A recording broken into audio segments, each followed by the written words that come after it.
What are you doing to change that? In concrete, real terms. So Michael, get ready. All right, and then you said it was one of your major three things, right? People?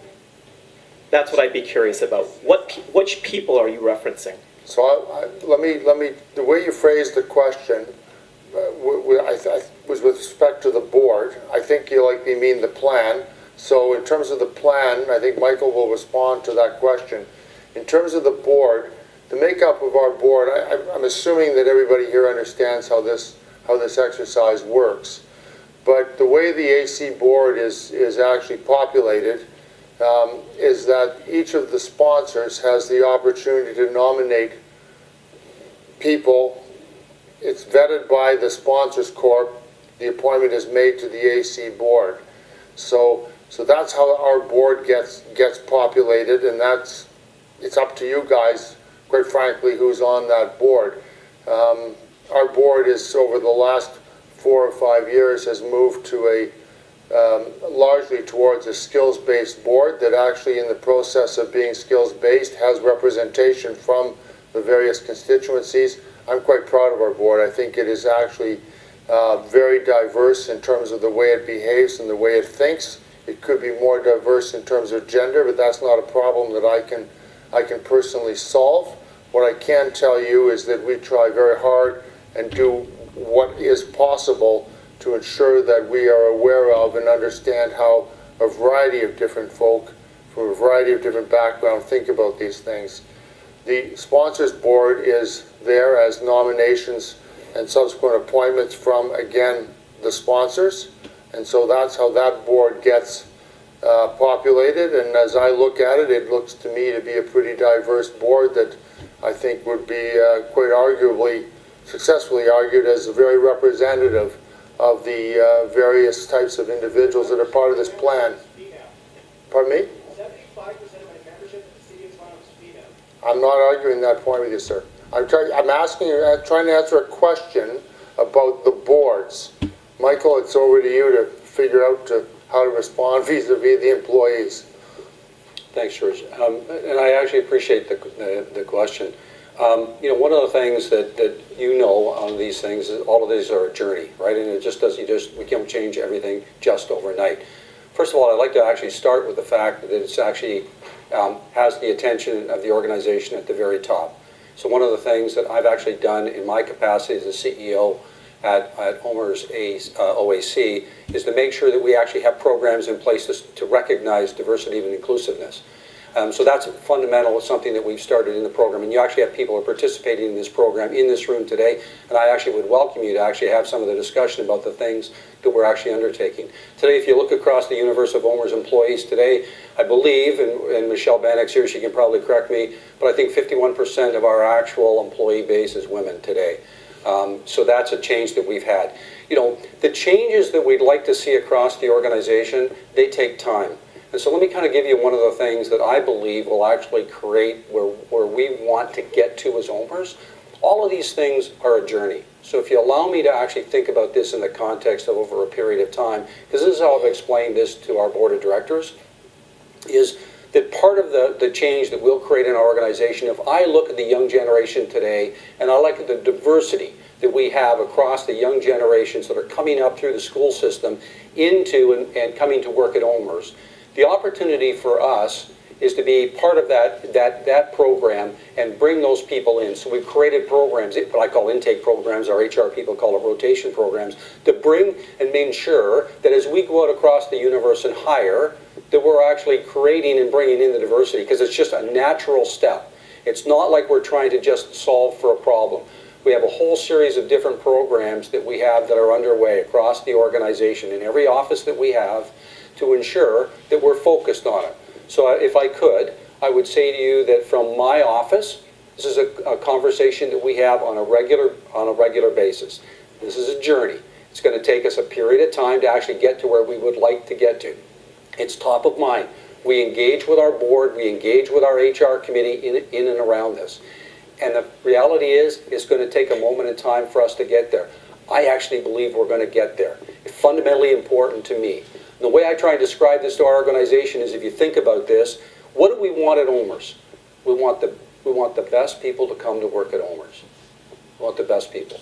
We're not looking for anything else. We want the best people to have an opportunity to come to work at OMERS. And by definition, that is a completely open opportunity for people. So then you need to create the programs for people to be able to come in and participate. And so if there's input you can give us to help us in these programs, love to have it. Because we're not arguing with you. We're actually trying to do this. We're trying to support it. So sometimes, the conversation is actually more constructive if you actually help us and give us some of the feedback on the things that would actually work than the things where you tell me, Michael, you're not doing these things. Because I'm actually very open to all of this. Sure. And I try and make this point, and sometimes I appreciate the passion that comes, because I actually kind of like the passion, and I think that's important. I like the directness of the conversation. But I think if you can help us, we're totally willing to help, try and figure out things that maybe, frankly, you'll say to us, hey, you're overlooking those things. So, Sure. please. So let me try to reframe then. Okay. So you're predominantly a data-driven company. What is the demographic membership? What does the demographics of your membership look like versus your senior executives? So, Yep.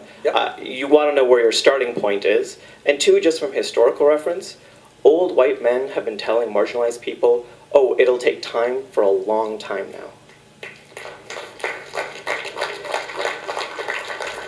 I can't change that I'm an old white guy. I can't change that. Okay? I mean, at the end of it, what I can tell you, though, is that I'm actually quite in tune with what's going on, because I got an 11-year-old and a 13-year-old. And one of the things I do is I pay attention to what's going on across the school system.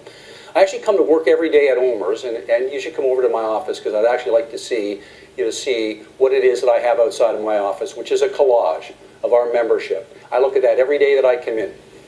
I walk into my office and I look at the City of Toronto, our largest employer, every day. I think about this stuff all the time. I can't speak for what others have said. I can tell you the programs that I put in place at OMERS. I can tell you how it's been embraced inside our organization. All of those things I can actually demonstrate to you. Come over and see us. Next year we'll have this at OMERS on the 14th floor, and you can actually see and meet the employees and see what's actually taking place. So you won't have to listen to me and say, Michael, are this factual? You'll actually be able to come and you'll actually see it taking place across our organization. So many IT companies are producing demographic information on their senior executive and placing it on their website. How about you start there? Michelle, we can do these things, right? Right, Michelle? Hi. Oh, Good morning, everyone. excellent. Absolutely. I just wanted to reinforce what Michael said in terms of the organization's commitment to having this conversation be a part of our talent agenda. And I can tell you, because it's in my office, as I said, as a member of the senior executive team, paying very close attention to it. And so I just wanted everybody to understand, as we reinforce what our CEO has said, that it's absolutely on our radar.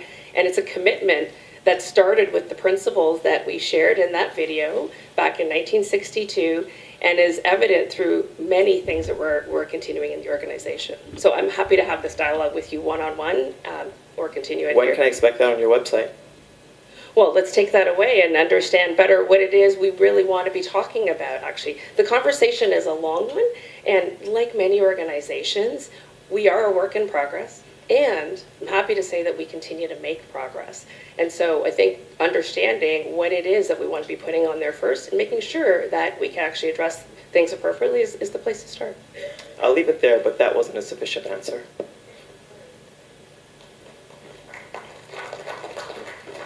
Sorry, sir, please.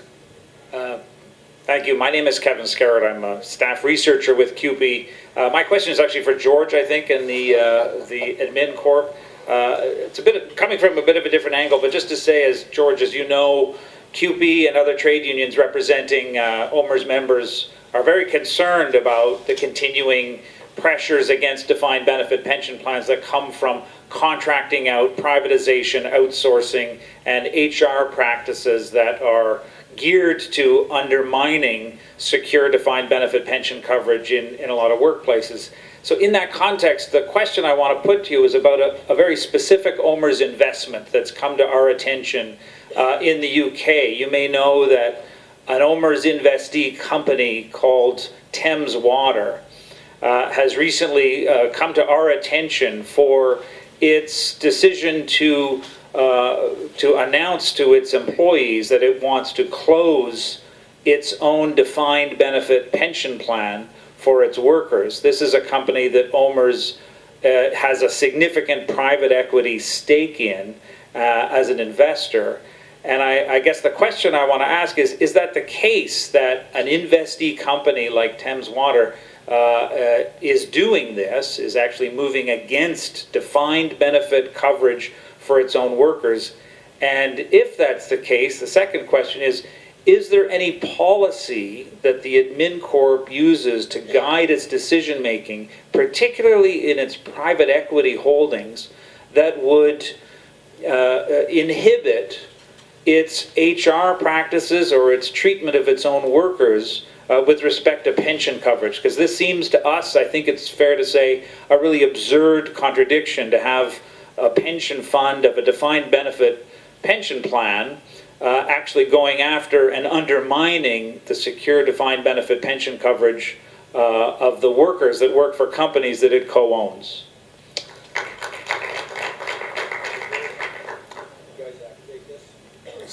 Yeah, I'm gonna- this. Kevin, sorry, don't go away, you gotta get an answer. Yes, thanks. I'm just going to ask Michael because I want to make sure you actually have the facts. So let's make sure that as we describe this, that we actually have the facts. Great. So Michael Rolland to, I'll get back there. I don't know if I can hear myself or not. So it is an investment. In 2017, OMERS invested in Thames Water. Thames Water is a large water company that operates the water delivery system for the City of London, 15 million people. We bought into that business. When we acquired the business, it was in private hands for many, many years, tens of years.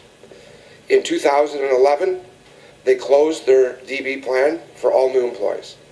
There are 2,600 employees in the DB plan today. This business is managed by our infrastructure business. We at OMERS